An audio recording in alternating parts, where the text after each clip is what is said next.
In this video, I'm going to explain you why I believe no contact is a bullshit strategy. I'm going to explain you exactly what I mean by that, what you should be doing after a breakup, the best strategy to adopt if you want to get back with your ex, and why people believe that you should be doing no contact. I'll explain you everything after the jingle.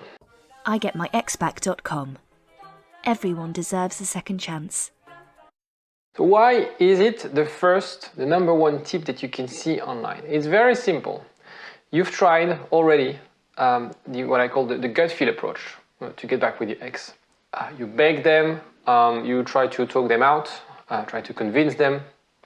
You maybe bought them some gift, offer them some stuff, try to seduce them back, or maybe you try to convince their friends or family that you're the great person for them, but it didn't work. And so you're stuck and you feel like, well, in the past when we broke up, it kind of worked, but this time it's different. This time, the more I push, the more he or she pushes back. And so what you're going to do is you're going to start online like, what should I be doing? And this is why you hear about no contact, because it's a great tool to reset and recover from a dramatic breakup. So I'll explain you what I mean by that. Being clingy, after this slide, being clingy is making the breakup worse. Being needy, trying to, spamming your ex on her or his phone, make it worse. Your job is to make this situation a no drama thing. The idea is that if the breakup is easy for you and your ex, it's going to be easier for you to get back with your ex. Think of it as, would you get back to a situation that reminds you of fight, drama, a lot of discomfort, a lot of awkward situation, feeling hurt, feeling misunderstood, all this kind of stuff? Do you want to go back to that place, to that shitty place that they might have associated that breakup with this? Okay, so if the breakup is healthy, is with you take it from a mature perspective, it's going to be easier for you to reach out to your ex afterwards. And I'll explain you what I mean by that. Before I do, I want to remind you that I put together a quiz to know if you have any chance to get back with your ex. And the reason I also have this quiz is for you to really assess whether you have a chance to get back with your ex. Because if you have a score below 15, it's usually cases where actually being clingy, needy, proposing to your ex or offering stuff can actually work, because it means that your relationship is not necessarily based on strong foundations and you can try to get to ex back this way. Sorry, my cat is eating my mic. So if you're too clingy, too needy, it doesn't work. And if you have like a relationship shorter than the age of this cat, which is 6 months, then it's going to be harder for you to get back together. So in any case, take the quiz. It's free. The link is in the description. And if you have below 15, well, don't watch this video. It doesn't make sense for you. The other very important thing about no contact is that it will help you with the emotional pain. It is painful to break up. A lot of my clients are suffering badly after this breakup. And it makes really hard to cope with this breakup if you stay in touch with your ex. In a way, there's been studies about that. When we are in love, we're kind of addicted. And that relationship, that contact with our ex, works like as a drug. And what you're doing by being in touch with them, it's like being in a candy factory on a diet, or you go to, I don't know, an amazing bakery or stuff like that, but you can't eat it. And so what we create is that fantasy that being in touch with them gives you that fix, that drug, but actually without having the benefit. And you will get that withdrawal symptoms a lot. And each time you reach out to them, you might feel a little bit better, but then even worse. A little bit better and even worse. And you've probably done that in the past. And I'm talking from your point of view. From their point of view, they will also, pull back and want to resist as well. But from your point of view, it's really something that the fantasy that by contacting them, you feel better. You'll feel better on the instant, but then you feel bad. Exactly like when you eat a donut or something really sweet. You have this sugar rush and then you feel like shit, right? So So no contact is really to get rid of the trigger. Like any single addiction, if you want to quit smoking, you get rid of your pack of cigarettes. If you want to lose weight, you just remove all the candies and sugary stuff from your cupboard. It's exactly the same. So in that way, I don't ask you to remove your ex from your phone, but really maybe hide him or her from your social media feed. Sometimes you can do that. You can remove her contact. So her contact or his contact details doesn't appear. You have their number, but all this kind of stuff to help you stop thinking about them. In one of my programs, coaching programs that I do on WhatsApp, one of the tips I give to my clients is to get rid of your ex's stuff.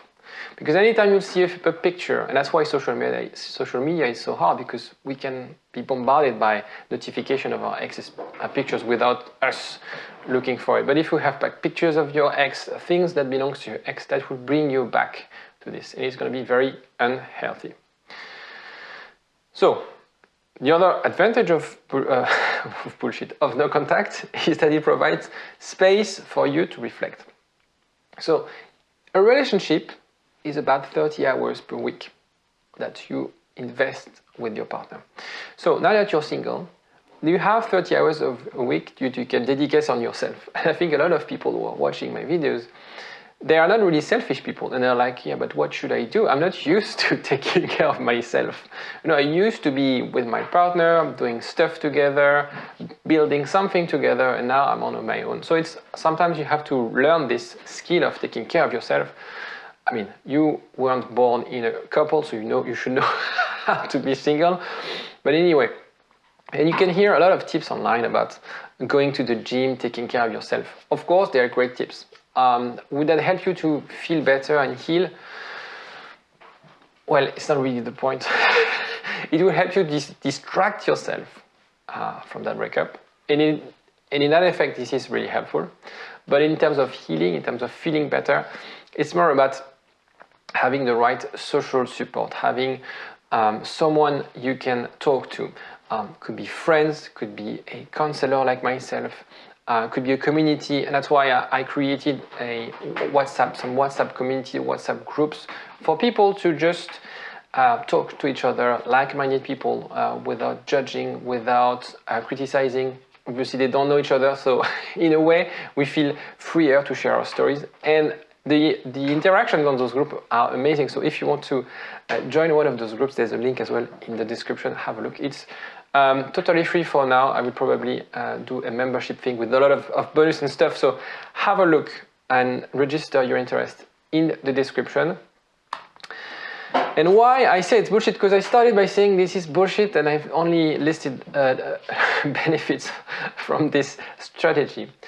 The reason I think it's bullshit, and the reason I think a lot of people fail to get their ex back, and also that's the reason I'm shooting this video, is because I got people calling me, telling me, actually, Alexis, I'm glad I listened to your tips because I almost lost my ex because I was doing no contact, like in a stupid way. Not contacting your ex so the reason I think it's a bit bullshit is it's just common sense. As we noticed before, you tried all these gut feeling techniques. They don't work. And actually, it's just because your gut, your feeling, is the wrong way of approaching that situation. The same way as an addiction. Your gut feel wants you to get that donut or that cookie, that you have that desire, but if you rationalize it, you shouldn't do it. Okay, and so it's very easy for me to say that because I'm outside of the situation, but we all have, and I've been in your shoes when we're in stress, and this is a very stressful moment, a breakup. We don't think straight, okay? So we have sometimes to make the mistake of being sometimes blocked by our ex to realize that, okay, I shouldn't do that. But in any case, it's common sense that when your partner tells you they want to break up, you give them a little bit of space. Second thing is betting solely on the fear of loss is not enough. So I hear a lot of and I mentioned that as well, but the fear of loss, which is a psychological mechanism that's been used in marketing in a lot of areas, is basically the idea that we are willing to fight more for something we're about to lose versus something to win. Okay? Now, the fact that by doing no contact, your ex will crawl back to you is not enough. It could work, but it's not always the case. I have, and that's why I said I have so many clients. I've done no contact for honestly like 8 months. I lost weight, I have a new job, new career, I work on myself, I've seen a therapist, blah, blah, blah, blah, blah. But I have no news from my ex.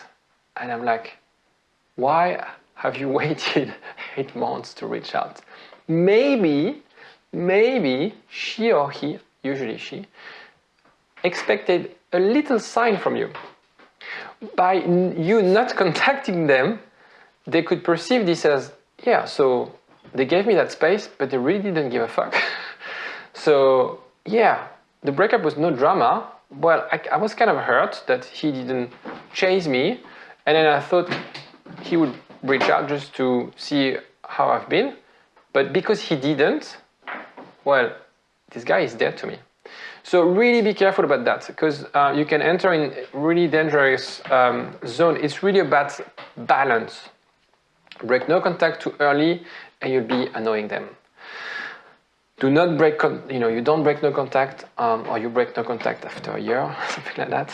Your ex, the risk is that your ex will move on for it. And I think also the reason, I strongly believe the reason people talk about no contact constantly is that if I take statistically, people will tend to want to reach out to their ex too early.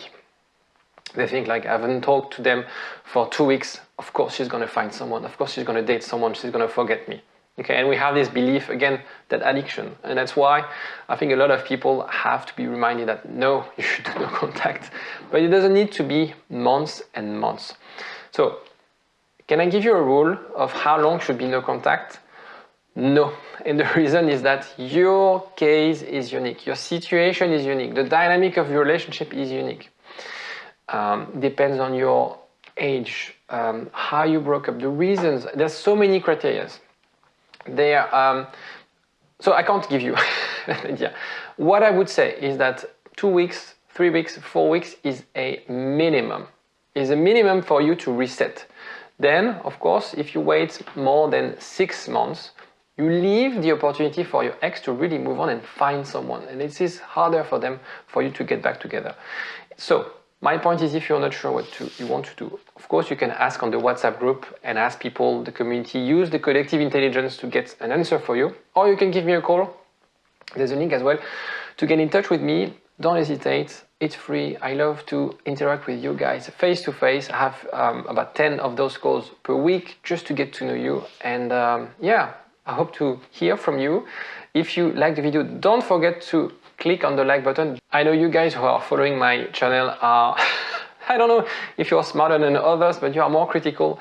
And in that sense, even though this topic is a bit controversial, or the way I approach it is controversial, but I believe that's the right way to do it. Take care of yourself. Bye-bye. igetmyexback.com. Everyone deserves a second chance.